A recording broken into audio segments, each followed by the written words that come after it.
नमस्कार बच्चों। चलिए आज हम सभी क्लास 10th विषय हिंदी काव्य खंड में जो 5वां चैप्टर आपका है उत्साह है और अट नहीं रही है, जिसको सूर्यकांत त्रिपाठी निराला जी ने लिखा हुआ है, इसका हमें अध्ययन करना है। इसमें दो टॉपिक आपके कोर्स में है, एक तो है उत्साह और दूसरा है अट नहीं रही है। तो सबसे पहले हम उत्साह शुरू करेंगे और जिनको सूर्यकांत त्रिपाठी जी निराला जी ने लिखा हुआ है, संक्षेप में इनके बारे में थोड़ा सा हम समझ लें, जान लें। मुक्त छंद के प्रवर्तक सूर्यकांत त्रिपाठी निराला जी, मुक्त छंद के प्रवर्तक सूर्यकांत त्रिपाठी निराला जी हिंदी के सर्वोच्च कवियों में समाहित हैं। जो सर्वोच्च कवि हैं उनमें इनकी गिनती आती है। वे छायावादी काव्यधारा के 4 आधारभूत स्तंभों में से एक हैं। निराला जी ने हिंदी साहित्य को अपनी महान कृतियों से अत्यंत समृद्ध किया है। बहुत अच्छी अच्छी इन्होंने रचनाएं रची हैं जो हिंदी साहित्य को दी गई। उन्होंने आधुनिक हिंदी कविता को एक नई दिशा प्रदान की। अब देखिए इनका जन्म कब हुआ था निराला जी का, सूर्यकांत त्रिपाठी निराला जी का। निराला जी का जन्म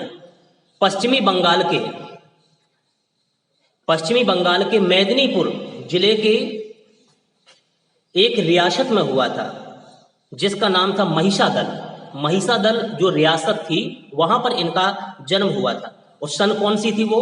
1899 में इनका जन्म हुआ था।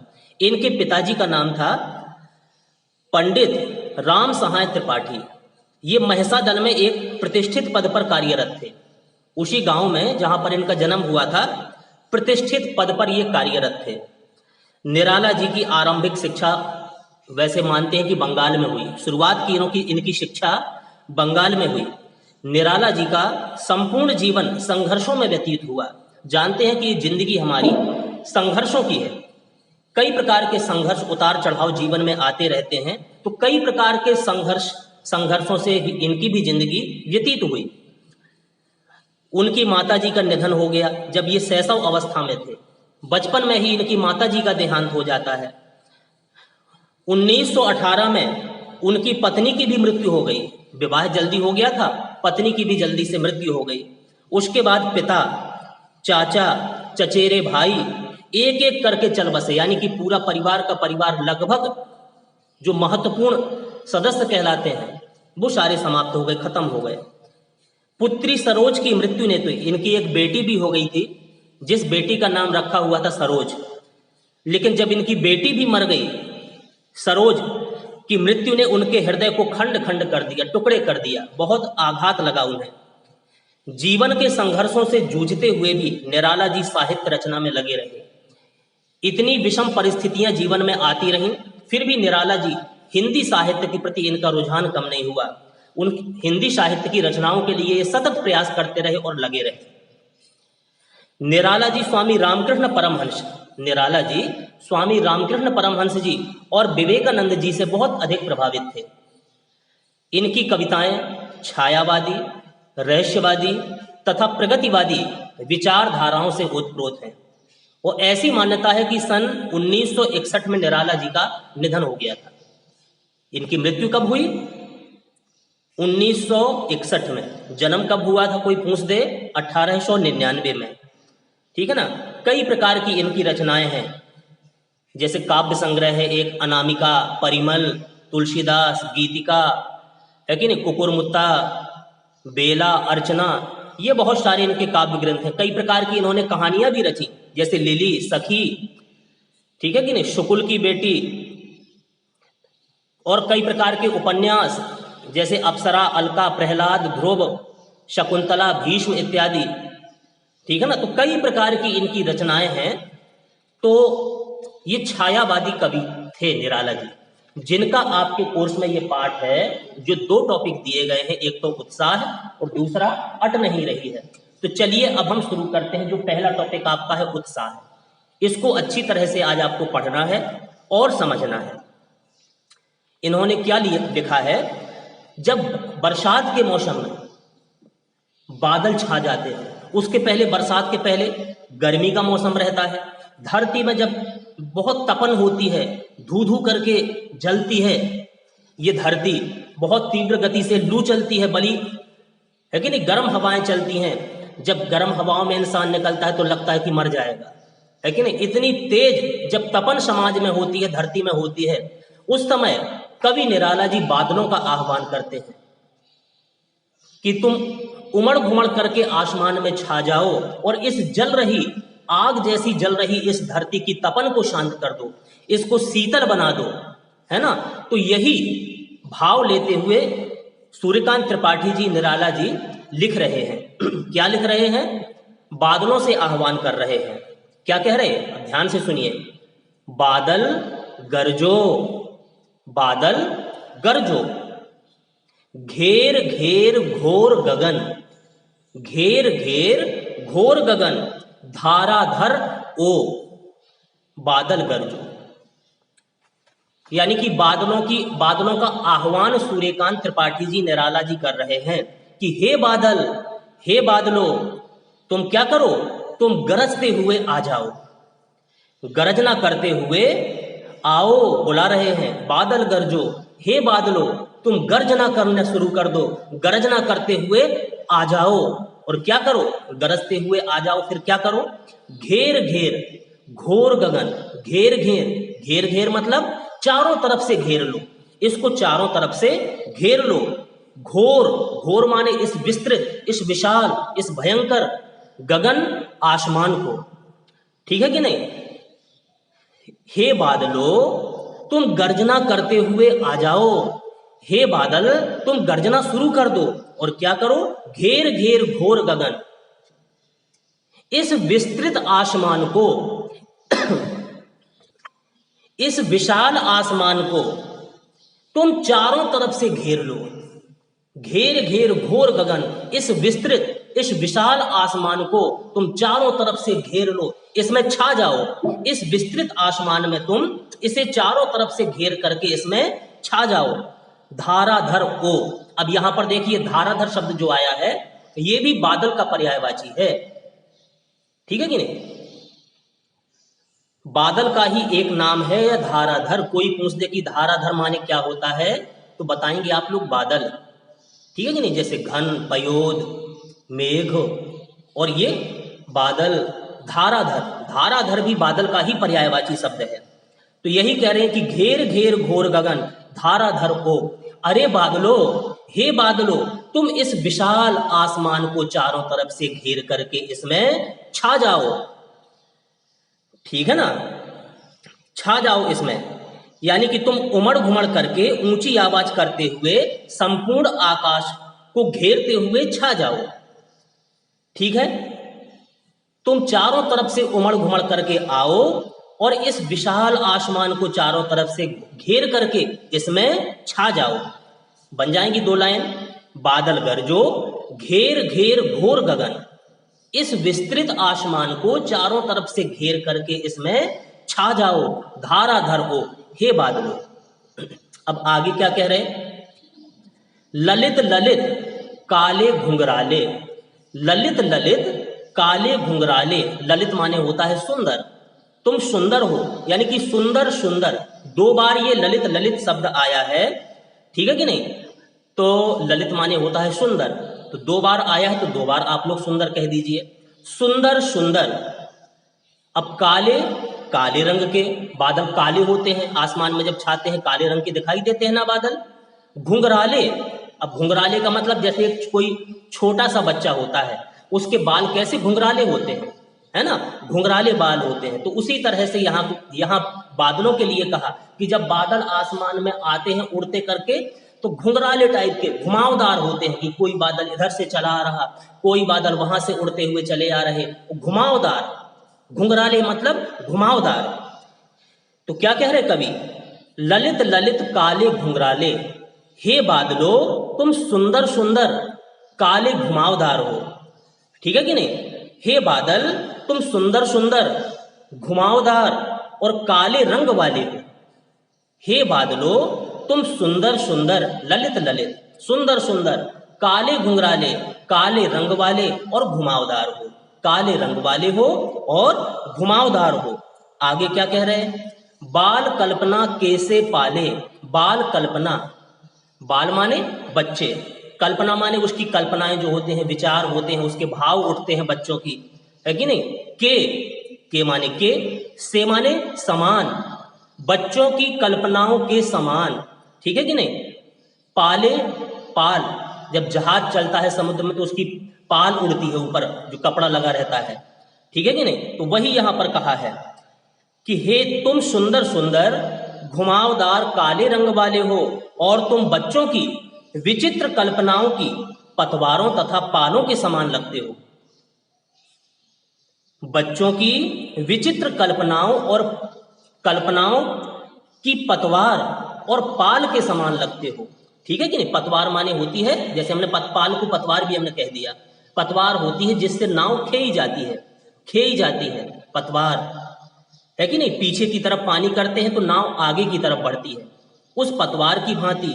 और नाव या जहाज में लगे हुए जो कपड़ा लगा रहता है ऊपर, पाल जिसको कहते हैं, उस पाल की भांति, ठीक है। तो यही कहा कि ललित ललित काले घुंघराले बाल कल्पना कैसे पाले, तुम सुंदर सुंदर काले रंग वाले और घुमावदार हो।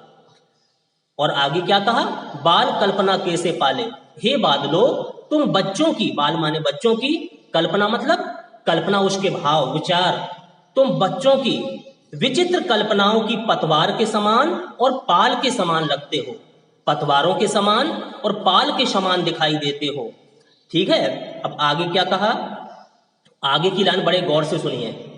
आगे लिखा है विद्युत छवि उर्मे। अब देखिए जब बादल गरजते हैं ना, कभी जब बादल गरजते हैं तो बिजली भी चमकती है। आखिर ये बिजली वहां कैसे आ गई आसमान में, क्या बादल के अंदर बिजली होती है।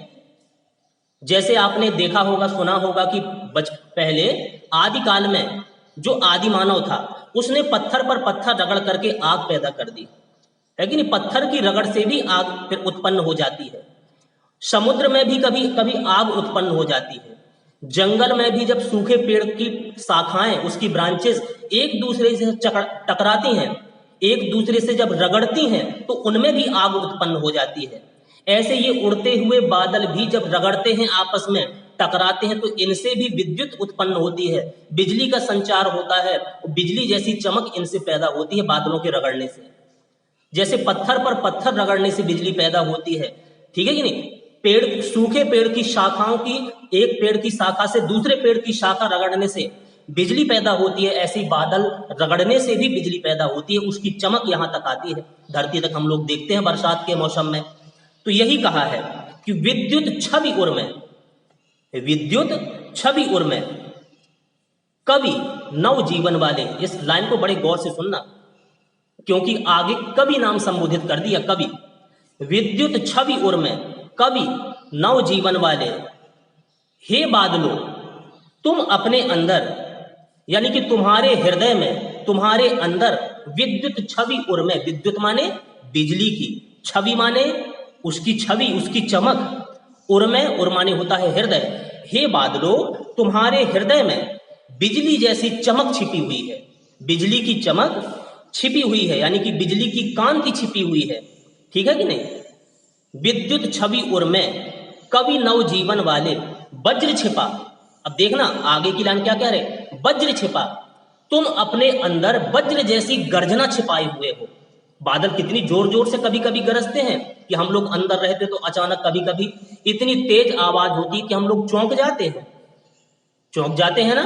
तो यही कहा विद्युत छवि उर्मे कवि नव जीवन वाले, वज्र छिपा, हे बादलों तुम्हारे अंदर बिजली की चमक, बिजली की कांति छिपी हुई है, अपने को पहचानो, तुम्हारे अंदर बिजली की कांति छिपी हुई है, बिजली की चमक छिपी हुई है। और वज्र छिपा, वज्र जैसी, जैसे वज्र कठोर होता है, वज्र जैसी गर्जना भी तुम अपने हृदय में छिपाए हुए हो। जब गरजते हो तो लोग बाग चौंक जाते हैं, ठीक है। तो वज्र जैसी गर्जना भी तुम अपने हृदय में छिपाए हुए हो।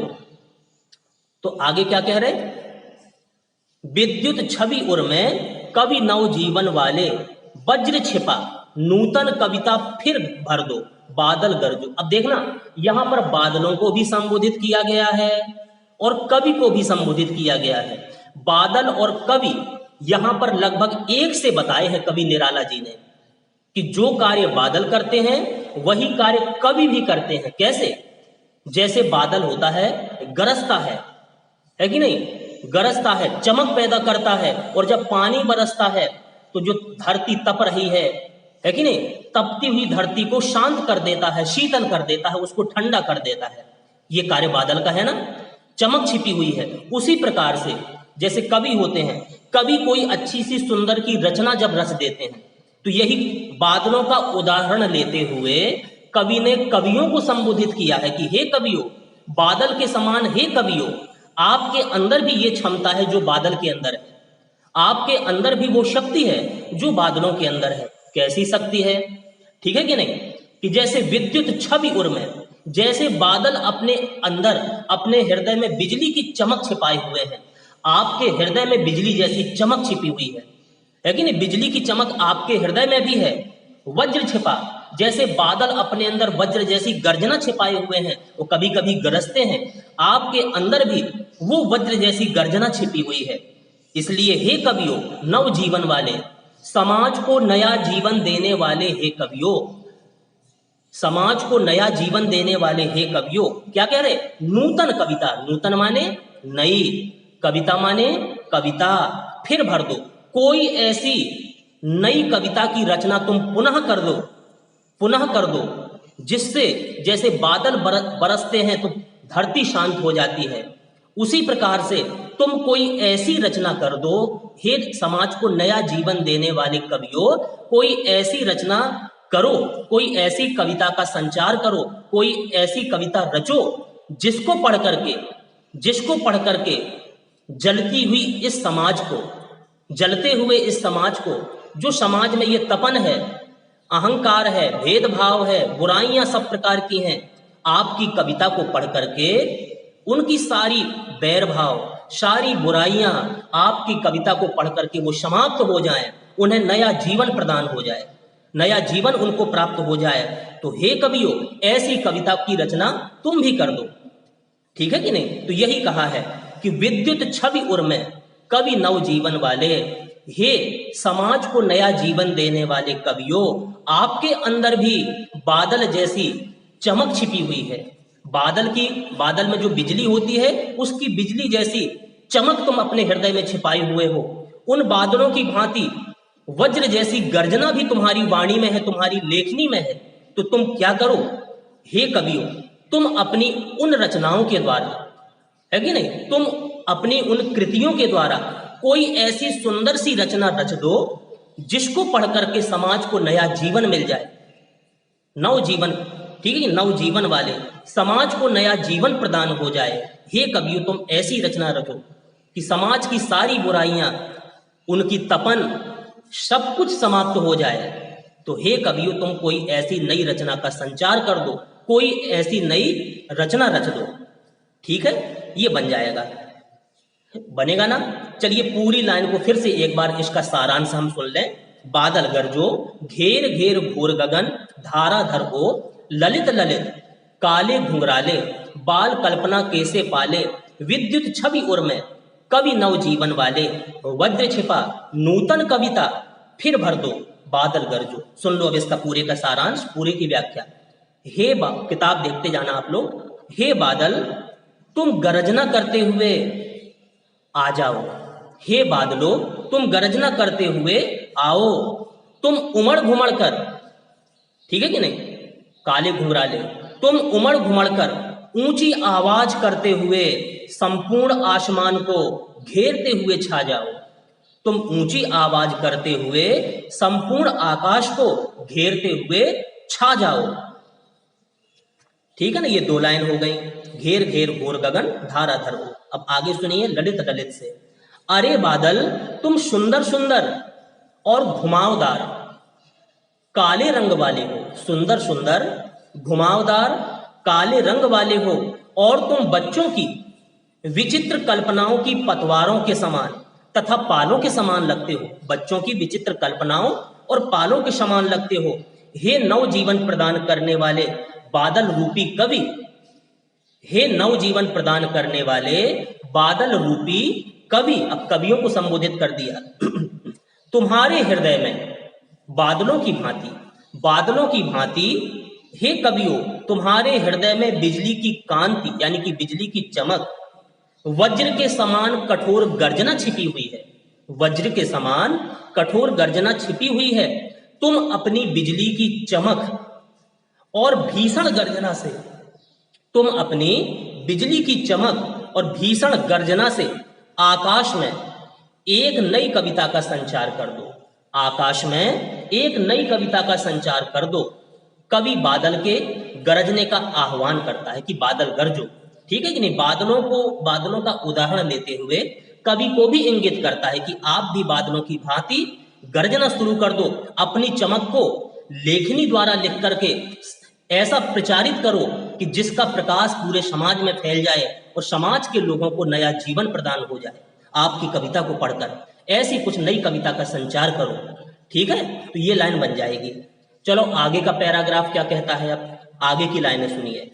क्या कह रहे हैं, विकल विकल उन्मन थे उन्मन। विकल, विकल माने होता है व्याकुल, व्याकुल थे व्याकुल। उन्मन थे उन्मन, उन्मन माने होता है अनमने। अच्छा, जैसे पानी नहीं बरसता है, किसान लोग हैं अपने खेतों पर काम करने वाले, तो जब पानी नहीं बरसता है देखते हैं कि भैया पानी नहीं बरसेगा तो हमारी फसल कैसे उपजेगी, है कि कैसे हम सारी क्रियाकलाप खेती के करेंगे बिना पानी के। तो बादलों को संबोधित करते हुए कवि लिखते हैं निराला जी कि विकल विकल इस समाज के धरती पर रहने वाले सारे लोग कैसे हैं, तुम्हारे लिए पानी नहीं बरस रहा है, बादल नहीं गरज रहे हैं, आसमान में बादल नहीं छा रहे हैं, तो कैसे हैं, विकल विकल। सारे समाज के लोग आज व्याकुल हो उठे हैं, सारे समाज के लोग कैसे हैं, व्याकुल हैं, है कि नहीं, बहुत ज्यादा व्याकुल हो रहे हैं। और उन्मन थे उन्मन, उनके चेहरे देखने से ऐसे पता चलता है कि जैसे बहुत अनमने हो, बहुत उदास हो, ऐसे उनके चेहरे दिखाई दे रहे हैं, ठीक है कि नहीं। विकल विकल उन्मन थे उन्मन, आज सारे समाज के लोग बहुत ही व्याकुल हो रहे हैं, परेशान हो रहे हैं, उनके चेहरे अनमने और उदास दिखाई दे रहे हैं, ठीक है। विकल विकल उन्मन थे उन्मन। और आगे क्या कहा, विश्व के निदाघ के सकल जन। विश्व, विश्व माने क्या होता है, संसार, और निदाघ माने गर्मी से जलना, गर्मी से जलना। निदाघ माने गर्मी से जो तप रहे हो, जल रहे हो, है कि नहीं। तो यहां कहा है निदाघ, निदाघ माने गर्मी से जल रहे। सकल माने संपूर्ण या सारे, जन माने लोग। हे बादलों, आज सारे समाज के लोग गर्मी की तपन से जल रहे हैं, गर्मी की तपन से कैसे हो रहे हैं, जल रहे हैं, ठीक है नहीं। गर्मी के कारण सारे समाज के लोग आज जल रहे हैं, इसलिए क्या करो, आए अज्ञात दिशा से अनंत के घन। आए, आए माने आ जाओ, अज्ञात दिशा से, किसी अनजान दिशा से तुम आ जाओ, किसी अनजान दिशा से तुम आ जाओ। अनंत के घन, अनंत माने होता है ये आसमान, ठीक है कि नहीं। और घन माने बादल। इस आसमान में हे बादलों, तुम किसी अज्ञात दिशा से आकर के छा जाओ। हे बादलों, तुम किसी अज्ञात दिशा से आकर के इस आसमान में छा जाओ। और क्या करो, तप्त धरा, तप्त धरा, तप्त माने तपती हुई, और धरा माने पृथ्वी या धरती। जल से फिर शीतल कर दो, बादल गरजो, ठीक है कि नहीं। हे बादलों, तुम किसी भी दिशा से आकर के, किसी अनजान दिशा से आकर के इस आसमान में छा जाओ, आसमान में छा जाओ। और क्या करो, तप्त धरा, इस जलती हुई धरती को, इस जलती हुई धरा को बरसात करके, अपना पानी वर्षा करके, अपने जल से फिर इसमें शीतलता कर दो, शीतलता प्रदान कर दो इसको। तप्त धरा, जल से फिर शीतल कर दो और बादल कर दो। हे बादलों, इस जलती हुई धरती पर तुम जल वृष्टि कर दो, पानी बरसा दो, जिससे इसकी तपन दूर हो जाए, इस और ये कैसी हो जाए, शीतल हो जाए, धरती को शीतलता प्राप्त हो जाए। ऐसा कुछ कार्य करो। हे बादलों, तुम गर्जना शुरू कर दो, गर्जना शुरू कर दो, और उमड़ घुमड़ करके चारों तरफ से इस विस्तृत आसमान को घेर करके छा जाओ।